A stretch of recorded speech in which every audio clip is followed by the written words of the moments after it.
Los personajes en WWE son una parte fundamental en la compañía, pues son la base para crear una historia convincente para los espectadores. Sin embargo, ¿sabías que hay personajes que han sido interpretados por diferentes luchadores? Y estoy seguro que de los mencionados en este video, con más de alguno quedarás impresionado. Por ahora, me dejaré de palabras y hoy les presentaré 5 luchadores de WWE que fueron reemplazados y nadie supo. Número 5. Doink el payaso. Doink es hasta el día de hoy un personaje muy recordado de la época de los 90. La alucinación con el payaso It hizo poner de moda nuevamente a este tipo de personajes en cualquier lugar. Sin embargo, tomó mayor relevancia cuando decidió girar su personaje y convertirse en un payaso malo. Si bien el personaje entre 1992 y 1993 fue interpretado por Matt Osborne, no sería el único que interpretaría en el ring y apariencia al payaso Doink. Steve Keirn sería luego quien haría este personaje, y de hecho lo interpretaría hasta en WrestleMania 9. Luego, el payaso Doink sería interpretado por Steve Lombardi, en una época en que el payaso se mostraba mucho más familiar, y bueno, luego de eso fue interpretado por Nick Dinsmore, sí, la misma persona que hizo el personaje de Eugene. También fue interpretado por Jeff Jarrett y hasta por el mismo Chris Jericho en alguna oportunidad. Y pueden creer que esto es solo por nombrar a algunos, porque fue interpretado por muchos otros más.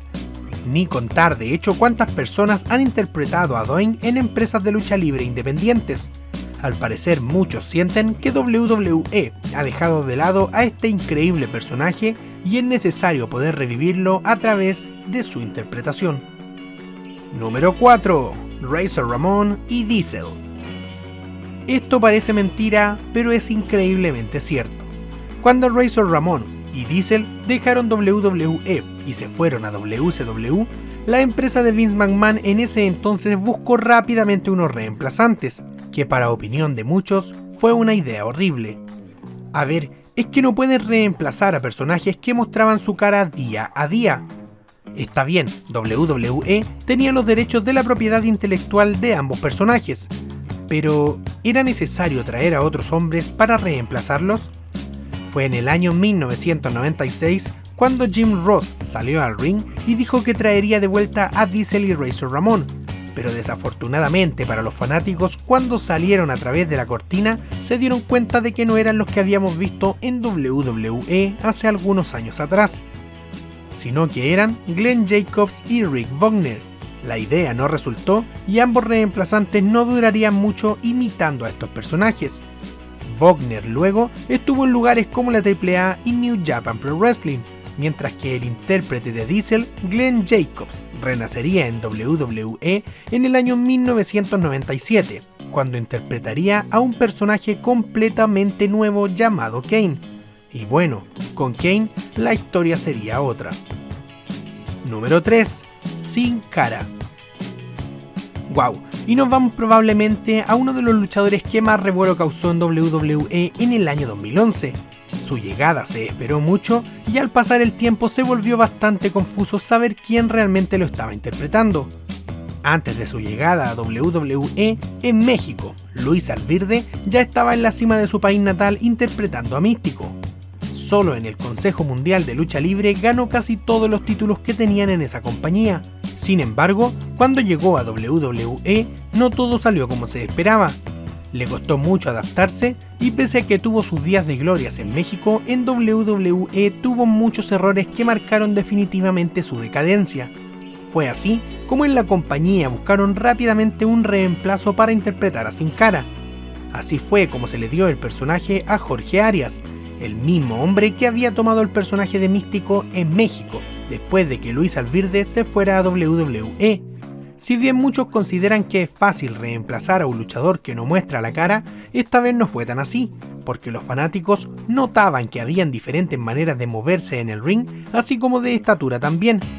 Fue así como más tarde se trajo a Luis Alvirde nuevamente para enfrentarse a Jorge Arias en una lucha que, si bien prometía bastante, no tuvo el esperado éxito, pues los fanáticos ya se habían desenganchado completamente de la historia de Sin Cara.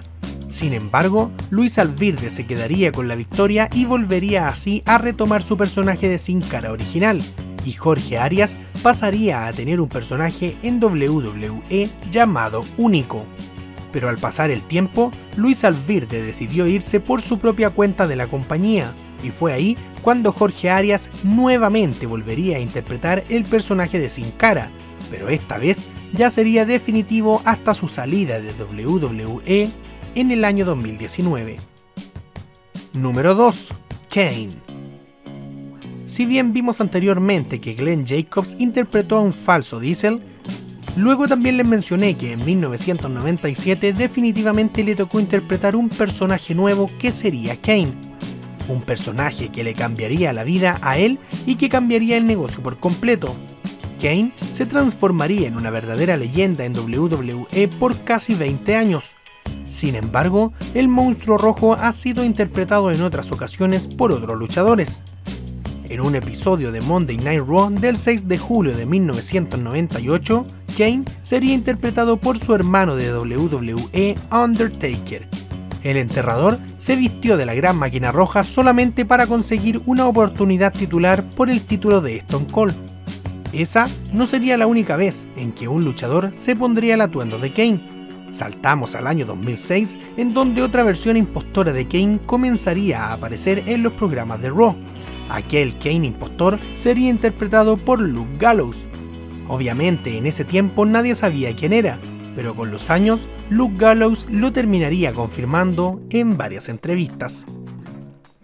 Número 1. Sting.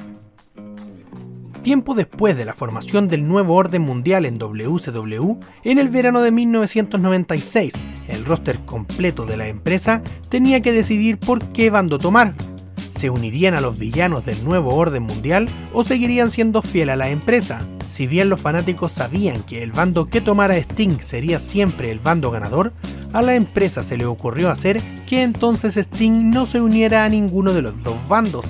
Pero, ¿qué historia inventaron para hacer más real esto? Bueno, ocuparon un falso Sting que atacaría a los personajes que se habían mantenido leales a la empresa. Al verdadero Sting no le pareció que sus propios compañeros no creyeran su versión y lo culparan inmediatamente de que fuera él.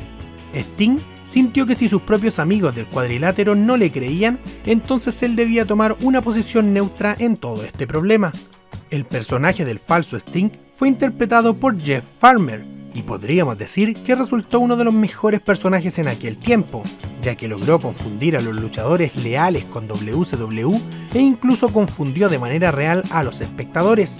De hecho, fue tan buen personaje que cuando se descubrió que era una versión falsa del mismo Sting, él siguió apareciendo en televisión bajo el nombre del Sting del nuevo orden mundial. Hizo giras por Japón y otros países, aunque claro, luego del término de WCW, el Sting original, interpretado por Steve Burden, es quien recorrió las mejores empresas a nivel mundial, desde TNA, pasando por WWE y hasta en AEW.